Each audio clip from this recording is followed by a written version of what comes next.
guys, so today's video we are going to be doing a Q&A, and I'm very excited about this because I feel like I haven't done a Q&A over here in a really long time, and I feel like a lot of my personal content has really been over on my Life at Maddie channel. It's really hard to maintain both channels. Like I have to film this for this channel, then I have to film this for this channel, and it's a lot. And because I've always done so much research, and they say to keep a channel sticking with a niche. And that's why I was like, okay, we should keep the makeup as makeup and then the mommy as mommy. But it's just not realistic, and where my passions and my interests are, it's just, they've changed, and they change as you get older, and especially when you have a child. So this channel, I am planning on incorporating a little bit of everything, which I think will be really nice because it will give this channel so much more variety. And the PR unboxings are still staying the same on Saturdays because I know you guys love those. So those will always be the Saturday series. So if you love those, just make sure to come back every Saturday morning. I usually upload those around like 6 to 7 a.m. Pacific Standard Time. But those will still stay the same. But during the week, I want to do some lifestyle content. I want to do either a mommy makeup routine or how I get ready as a mom dealing with a toddler that doesn't sit still, like showing my tips and tricks of how I make this possible without a TV or a tablet. I want to do videos such as like routines, organization, and just stuff like that, just to encompass everything that I love at the moment. Like, I still love beauty products, but I love a lot of mommy gadgets too. And I just want to share everything that is a part of my life and make this channel more me again and what I've kind of grown into. And I don't know, I'm just really excited about that, which is why I wanted to kick this off as a Q&A. And it really just kind of showed me how much my audience now is the mommy lifestyle audience. And I'm just ready to grow this channel to become more than just makeup. There definitely still will be a ton of beauty on this channel. It's just going to encompass more. Like, there's gonna be more variety here. And I even asked you guys on Instagram what you wanted to see, and I've gotten so many good ideas from you guys, so thank you so much. If you have any ideas, feel free to leave them in the comments down below so I can add them to the list. But there's a lot of fun stuff on here, and I'm really excited to film it and create really good, helpful content for you guys. So yeah, but let's just go ahead and get into the Q&A. All right, so the first question, what did you want to do before you became a mom? I'm gonna answer this question as if I was in college, but I really wanted to be a marriage counselor. I really enjoyed those classes that I took. I was actually a psychology major, and then I switched last minute to doing child development because I was like, oh, I'll be a teacher. But I really wanted to be a marriage counselor. It just would have been so much more schooling, and I was already so burnt out as it was.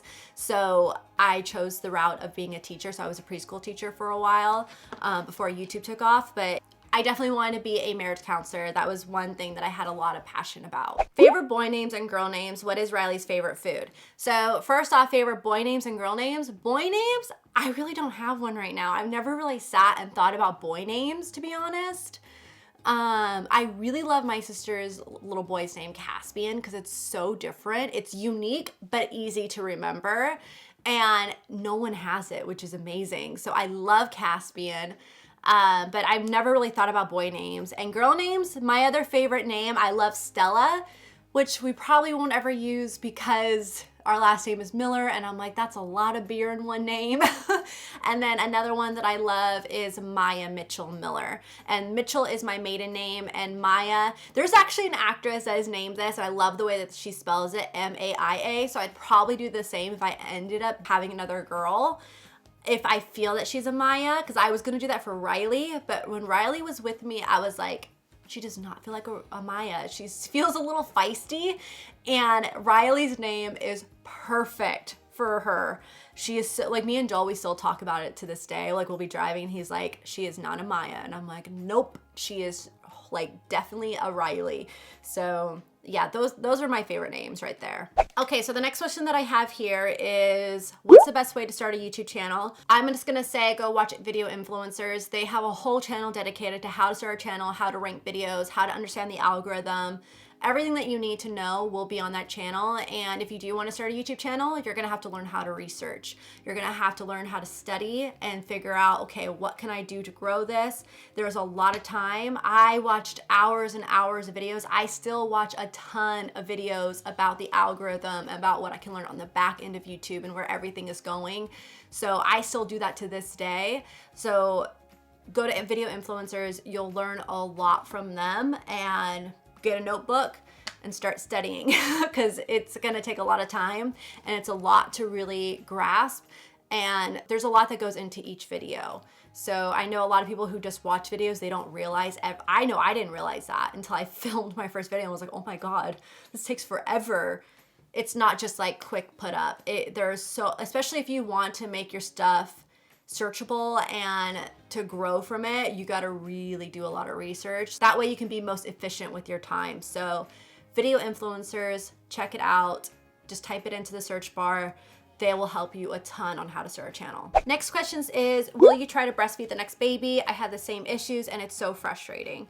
It is so frustrating. Breastfeeding is not easy. It is very hard and very tiring. But yes, I am definitely going to try to breastfeed the next baby. No matter what, I will try my hardest, but if it doesn't work out, then it doesn't work out. I think I do have my chances are higher at being successful with breastfeeding with the second one than it was with the first one, because I think a lot of it was my flat nipples. I was having to wear a nipple shield. Also to help her latch. So that's one thing that might get me in the second one, is I might have another tongue-tied baby, because if you are tongue-tied, your baby will have a higher percentage chance of being tongue-tied too. And that's what happened with us with Riley. So we'll see what happens. I feel like it really comes down to the baby though. So we'll see if the next one will like to nurse, but crossing fingers, and I will try. What does Riley eat in a day? I'm having trouble finding things my 12-month-old likes. Okay, so yes, you are getting into the stage that they are going to be very picky, and they're only going to get pickier. Riley's getting picky right now. It's funny because she loves mac and cheese, but there will be a night where it'll be like, no, I do not want this mac and cheese, and she will not touch it, and she will fight me on it. And I'm just like, are you kidding me right now? So honestly, Riley changes every single day. It depends on what mood she's in. But in the morning, it's either oatmeal or it's eggs. She'll eat eggs. And then I usually give her a piece of fruit with it. So she'll either get a banana, which she loves, and she loves blueberries. So it'll switch off with that. She also gets the whole milk yogurt that are in the pouches. I give her those. I also give her the Once Upon a Farm blueberry one in the pouches. Those are little snacks for her throughout the day at daycare. And then she'll get usually a PB&J for her lunch, or she'll get mac and cheese. Though when I send her to daycare, I give her, well, we're allowed to do peanut butter at her daycare. There's only 2 other kids and there's no peanut allergies. But yeah, I basically give her what I know she's gonna eat at daycare because I want her to eat there. So I do that a lot. PB&Js are like those, no matter what she'll have those. At nighttime, it's usually whatever we're eating. So it could be chicken. She loves green beans. She loves broccoli. She loves carrots. So she's a really good vegetable eater. I was surprised with how much she really liked green beans. She's not a big fan of potato. She doesn't really like potato. Sweet potato, I mean, maybe sometimes, but majority of the time she won't eat it.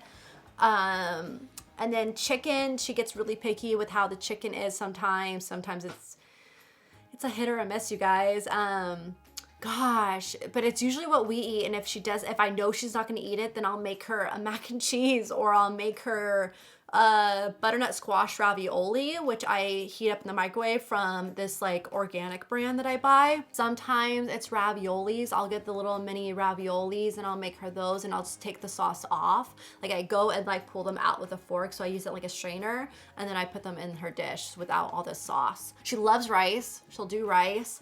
I definitely do want to do a video on what she eats and stuff, but you guys, I'm still learning it. I'm still researching on Pinterest because she's picky. It's picky in her moment. Like if she doesn't want to eat that, and let's say she loves mac and cheese, like I said, she didn't want mac and cheese that night, so she wouldn't eat it even though she loves it. So it's all about her moods, and they're toddlers, and they're just like happy one minute and upset the next, and then happy and then upset. It's just all over the place. So it's going to be trial and error. Just keep trying new foods and seeing what they'll take. But also, like, say if they love mac and cheese, what I do with Riley is I steam broccoli and I mix it into where it's majority greens, and she'll eat it all. Well, she loves broccoli, but if that's where you're worried about them getting their nutrients and getting their greens, start mixing it into foods that they like, and you can get them to eat it. So I definitely recommend doing that. She loves black beans too, but she hates Mexican food. She'll only eat the black beans. We try to go eat at Mexican food places and it doesn't work out because she hates the food.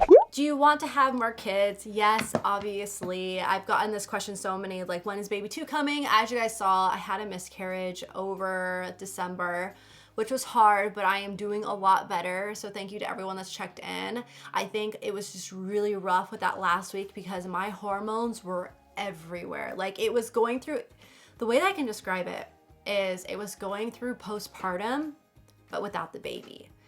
That is the best way I can put it, like, into description. It's because your hormones are so imbalanced and all over the place after you have a baby, and that's exactly how I felt. And with the bleeding, everything just reminded me so much of postpartum, but without the joys of having a baby. So that made it even more difficult.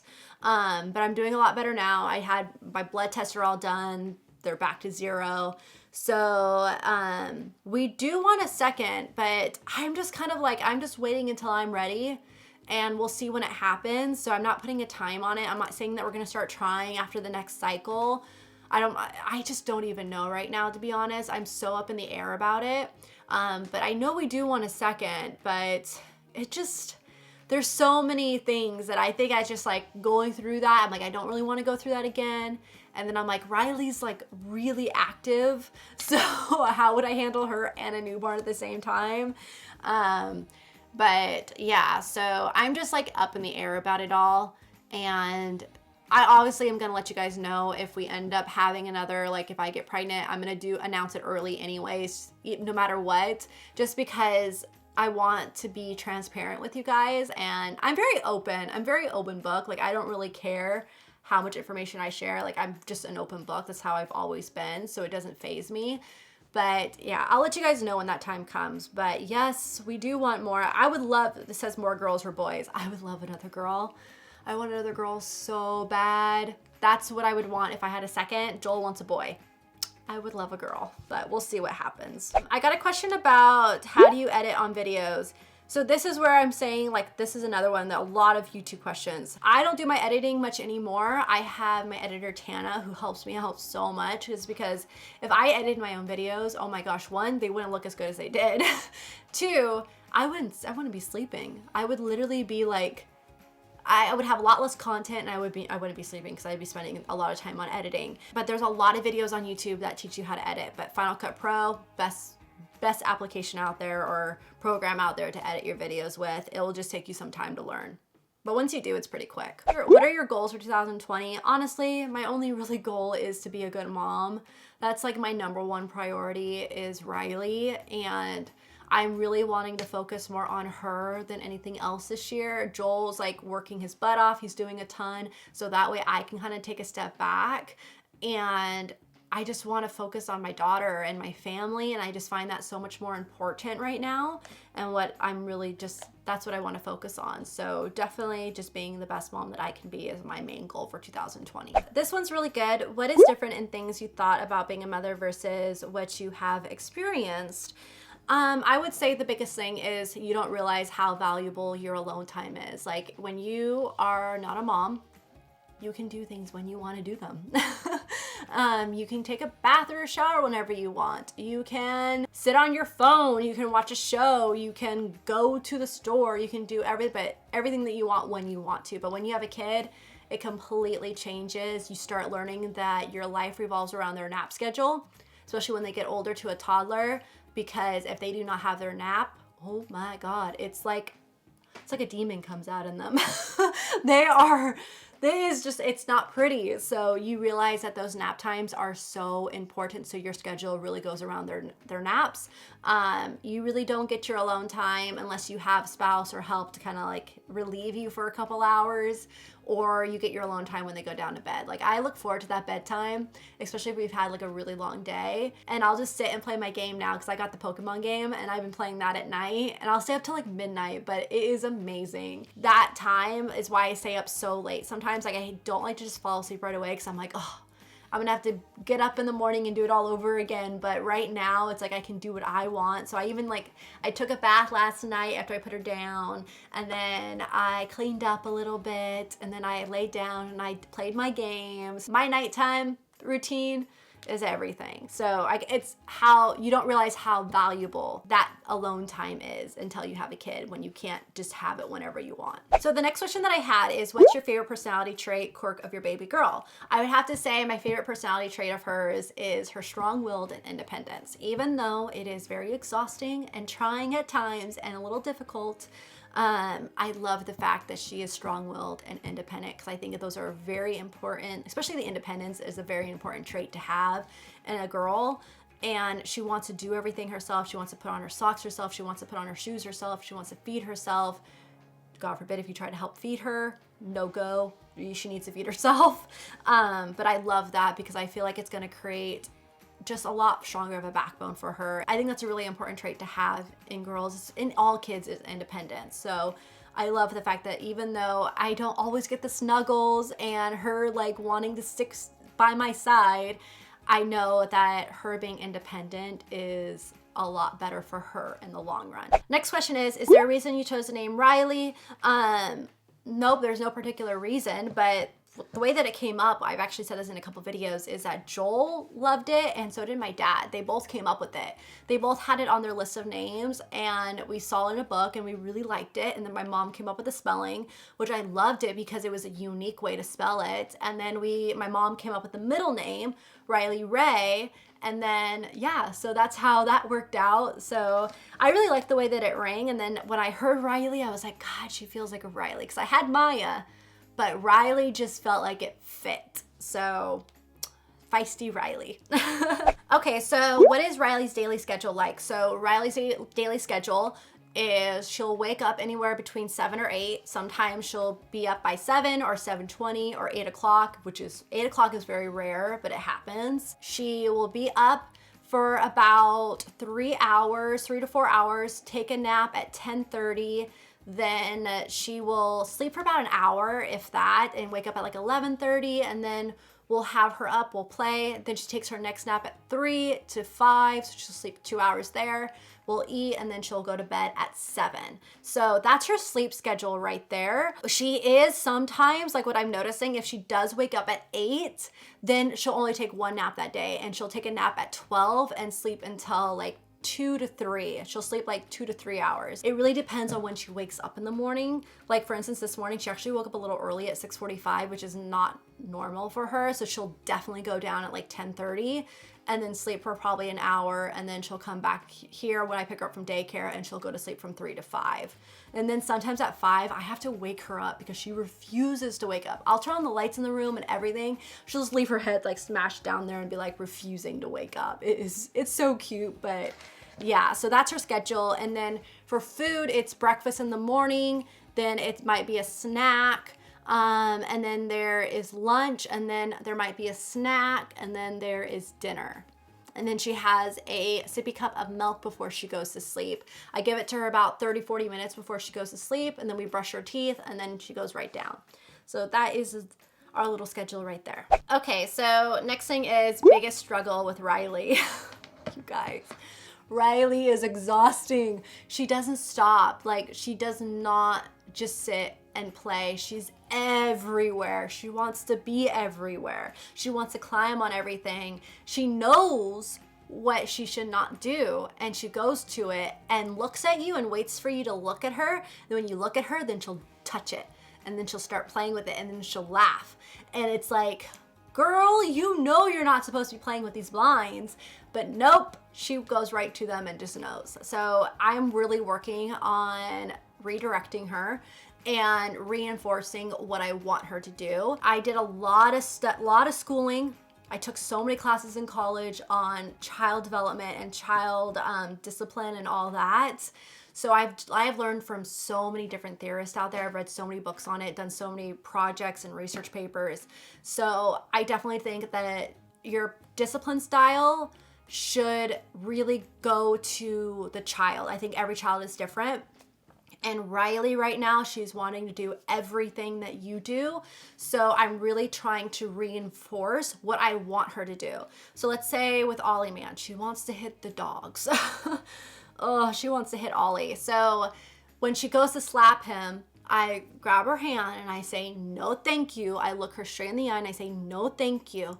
I go, we need to be gentle with the dog. So I take her hand and I stroke it on Ollie and I go gentle. I try to reinforce what I want her to do, because think about it. If I spank her, then it's just reinforcing her hitting. She's like, oh, well, if you're hitting me, then I'm gonna hit the dog. So I don't want her to hit. So I don't want to reinforce that. I want to reinforce what I want her to do. And what I want her to do is I want her to be gentle. So it's tiring, but you have to be consistent and you just keep doing it. You just keep doing it until it finally clicks. So that is what I'm doing, and I am exhausted. But that is what I have found what works best for her. And I told that to Joel. I go, spanking is a no. You need to reinforce what we want her to do. We need to redirect her. So if she goes to the blinds, we pick her up, we sit her down, we say, no, thank you. You cannot play with the blinds, but you can play with this. And I'll give her something to play with. And then if she ignores me and crawls right back to the blinds, pick her up, and we just go back and forth, back and forth. So it's a lot of, I'm getting a good workout in, you guys. People ask me what my fitness routine is.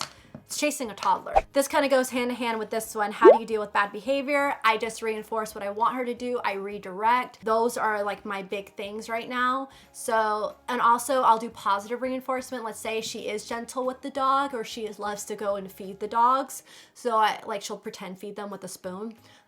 So I'll say, oh, you're so sweet, Riley. Thank you for feeding Ollie. Like I'll praise her. So that's how I do it.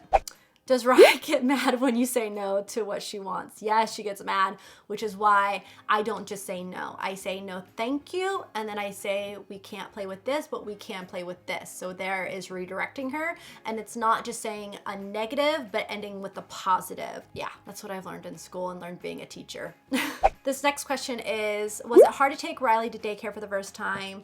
No, it wasn't. And it's because I was in childcare. I used to work in childcare. I used to be a teacher. And I really, like, what I did is I just kind of really research, okay, do I like this? Am I comfortable with this place?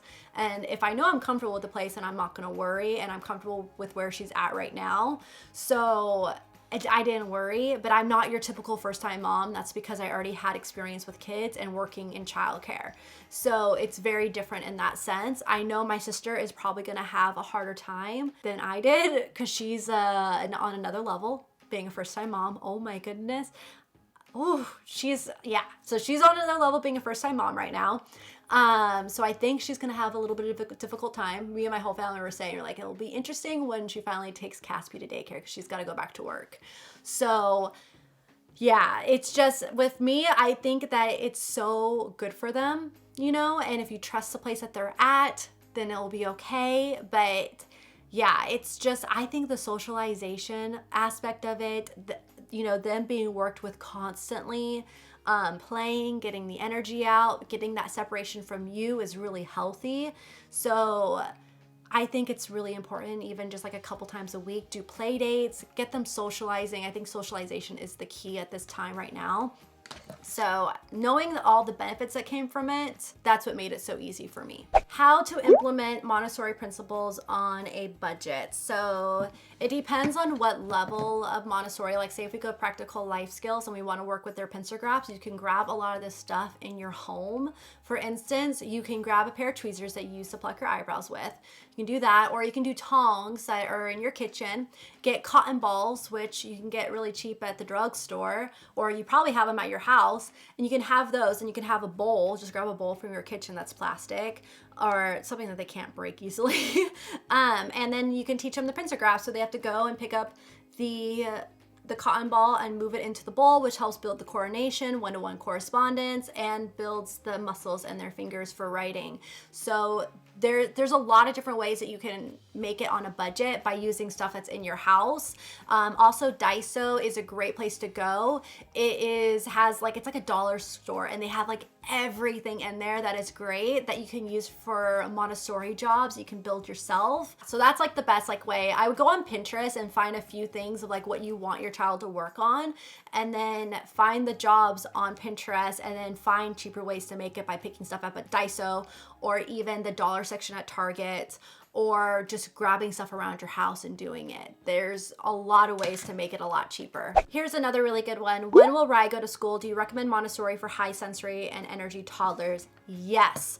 And the reason why I recommend Montessori for high energy toddlers is because they have free movement about the classroom. They can go and do what they want. There's not really a ton of restrictions. Like, we guide them, and there are little boundaries and control of errors, but they're able to do what they want. So there's less tantrums in the classroom because they can do what they want. They're not being told what to do.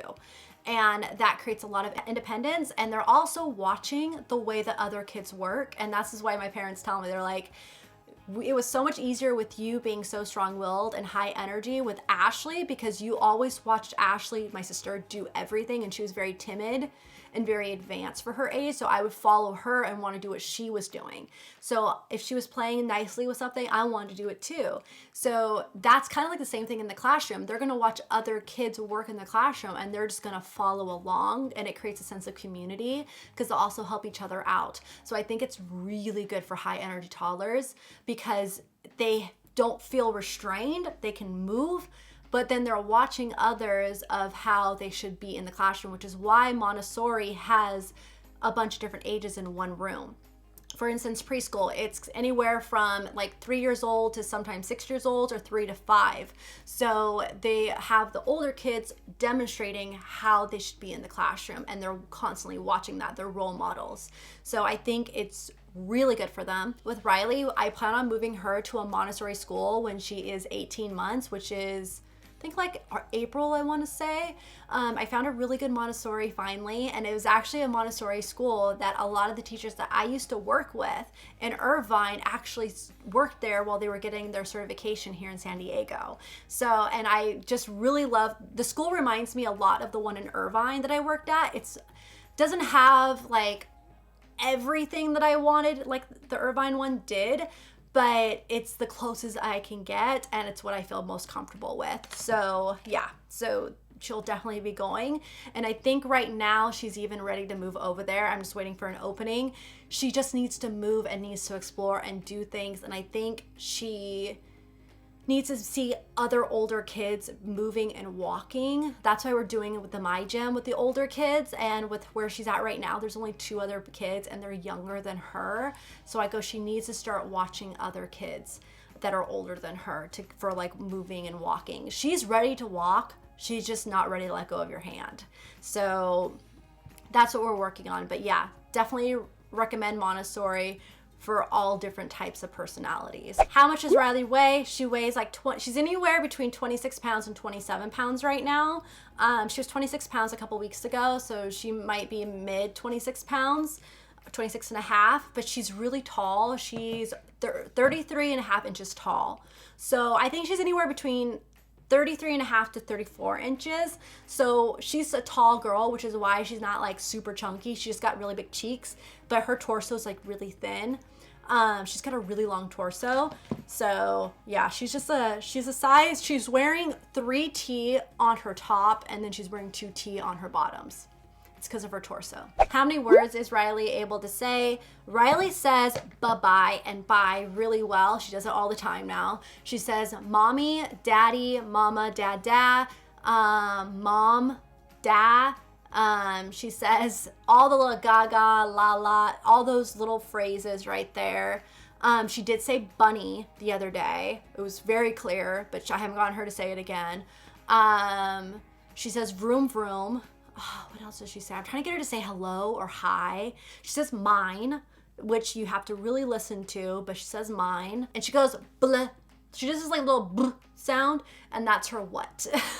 So we're working on it. We just try to reinforce, like, if I see her go "b" to something, then I'll tell her what it is, or whatever I'm grabbing and getting. I'm like, cup, here's your cup. Like, just doing things like that. But yeah, that's what she says right now. Okay, so next question is, how did I get Riley to drink from a sippy cup? So I tried introducing the sippy cup around 9 months, but honestly, she really didn't start taking it until shortly after she turned a year old.